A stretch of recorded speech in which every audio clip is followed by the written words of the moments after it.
मित्रांनो, जयंती साजरी करत आहात, वा, अभिनंदन आहे तुमचं. मोठ्या उत्साहाने साजरी केली पाहिजे. मी तर म्हणेल प्रत्येकाने जयंती साजरी केली पाहिजे. अरे, स्वातंत्र्याचा दिवस आहे. मोठा DJ असेल, बँड असेल. माझं फक्त इतकंच मत आहे की जयंतीसाठी लोकवर्गणीतून जमा झालेला पैसा हा योग्य त्या ठिकाणीच वापरा आणि गरज असेल तिथंच खर्च करा. कारण एक दिवस नाचून कुदून बाबासाहेब आंबेडकरांना अभिवादन करून जयंती साजरी झाली म्हणजेच आपलं काम संपलं असं नाही, तर वर्षभर विचारांची पेरणी तितक्या जोमात आणि जोरात झाली पाहिजे. लोकवर्गणीतून जमा झालेला पैसा जर काही शिल्लक राहत असेल तर तो तसाच जमा राहू द्या.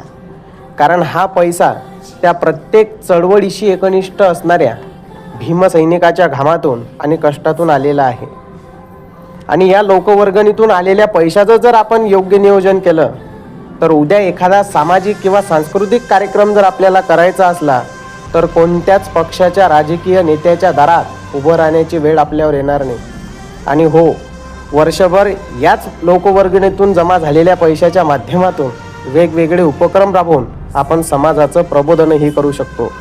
आणि महत्त्वाचं म्हणजे सोमनाथदादा सूर्यवंशी सारखे भीमसैनिक जेव्हा या चळवळीसाठी शहीद होतात ना, तेव्हा त्यांचा तो परिवार हा आपला परिवार असते. तेव्हा त्यांना सांभाळण्याची जबाबदारी ही आपली असते. तेव्हा या पैशातून त्यांच्यासाठीही काही करता येत असेल तर नक्की करा. शेवटी नाचून कुदून DJ लावून बाबासाहेब आंबेडकरांना अभिवादन केलं म्हणजेच जयंती साजरी झाली अशातला भाग नाही. एक गोष्ट कायम लक्षात ठेवा, ही व्यवस्था कायम आपला छळ करत आली आहे. त्यामुळे उद्याचा येणारा दिवस कसा असेल सांगता येत नाही.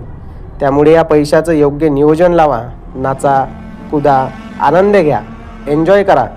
परंतु एक दिवस जयंती साजरी करून वर्षभर मात्र झोपी जाऊ नका. जय भीम.